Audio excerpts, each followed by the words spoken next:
What's it like being a Rothschild? Well, of course, I'm the wrong person to ask because I was born a Rothschild and I'm still a Rothschild, so I don't know what it's like to be anyone else. So, I think you become aware the name has a kind of pulling power, and the name sometimes gets a second take.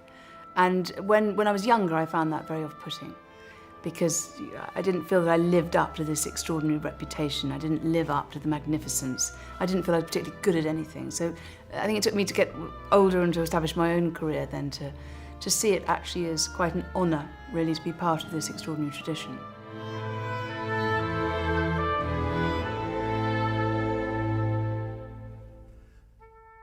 The story really begins in Frankfurt, in the Jewish ghetto in the city, and the name Rothschild comes from the name of the house of their ancestors, which was the House of the Red Shield. So the dynasty was really established by Meyer Amschel Rothschild, who was born in 1743 or 1744, and he set up home in Frankfurt. And he married a member of another Jewish family called Gütle Schnapper, and between them they had 19 children, of which 10 survived, 5 girls and 5 boys. So the Judengasse was in Frankfurt, and it was built to house originally, I think it was something like 60 Jewish families, and within a matter of decades, there were several hundred families. There were thousands of people living in a street that was a few yards wide, and I think it was about 100 yards long.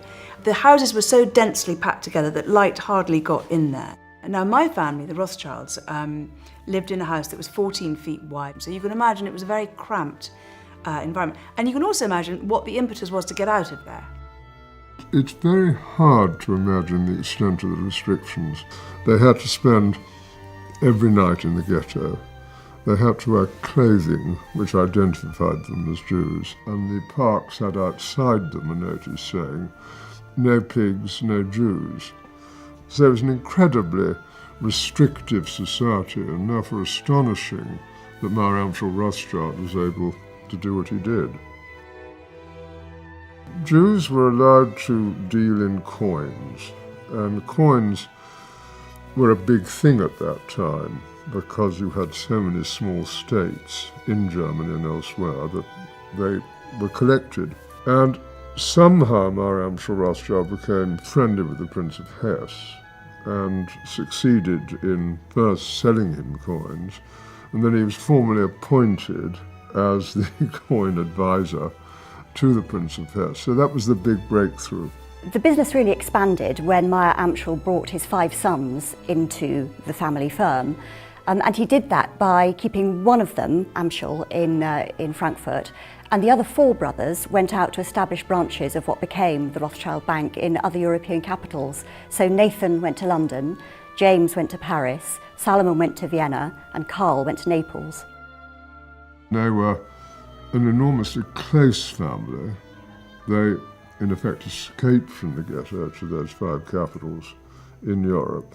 And it was really the first time that there'd been a family that worked within a European community. And they had family rules about how they conducted their business.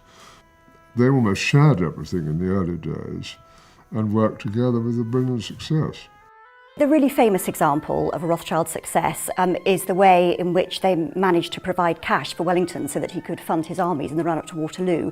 And that really established them as a kind of an international player in financial terms.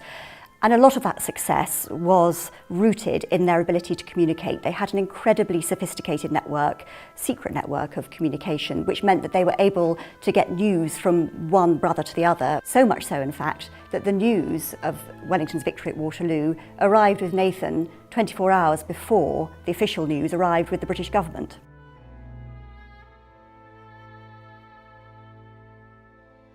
By the middle of the 19th century, the Rothschilds had become established members of British society. They were involved in finance and politics, and Nathan's son Lionel in 1847 was elected as MP for the City of London, but he wasn't, as a practising Jew, allowed to take his seat in Parliament for another 11 years until 1858, when an act was passed removing the bar to Jews taking the oath of allegiance.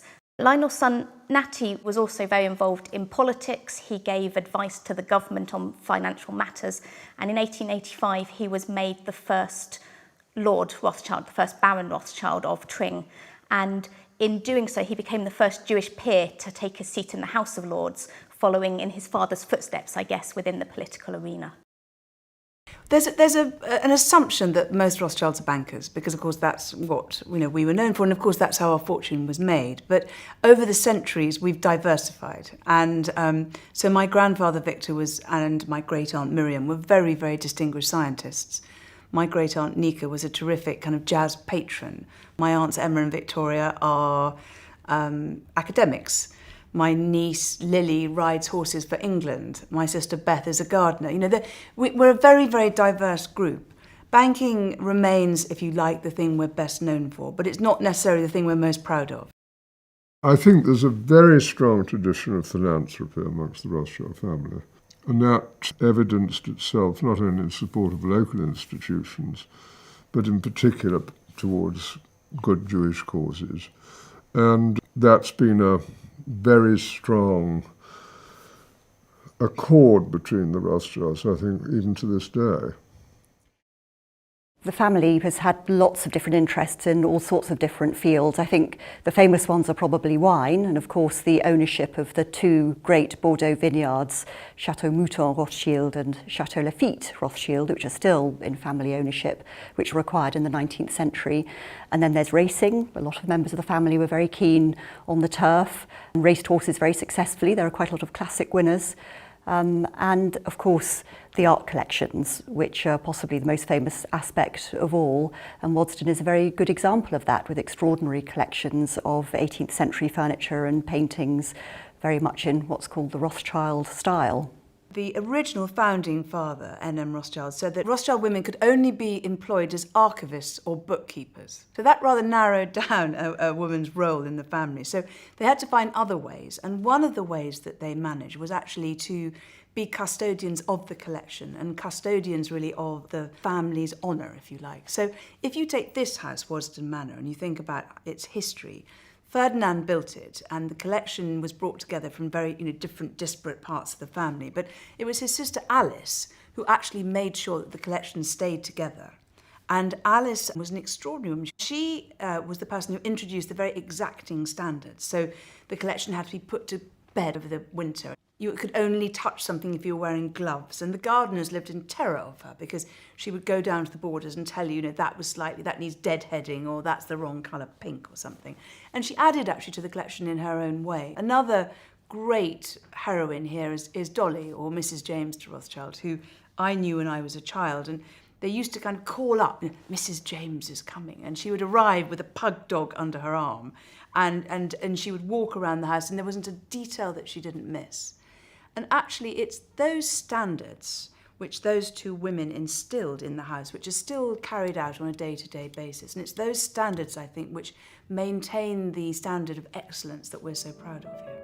There was the transition period from it being a private house to becoming part of the National Trust, with a very strong family influence, both in terms of works of art in the house and the property outside. When my late cousin, who left me responsibility for carrying on her work, carried out that transfer, that change, we opened the public and we had 12,000 visitors. Today we have 450,000. We've also added significantly to the collection here. We've made acquisitions which complement it, like, for example, the painting by Chardin. We do exhibitions which are both thoughtful and academic, and at the same time which have a popular appeal. There's a deep involvement here from our family, both from my daughter Hannah and from myself and from other members. I think with privilege comes responsibility, and if you're lucky enough, which I am and have been, to have been born into a family where there is so much opportunity and you're surrounded by so many beautiful things, that the opportunity to share that beyond yourself and the opportunity to explain the stories and put it into a wider context, I think, is something which I'm actually genuinely very excited by.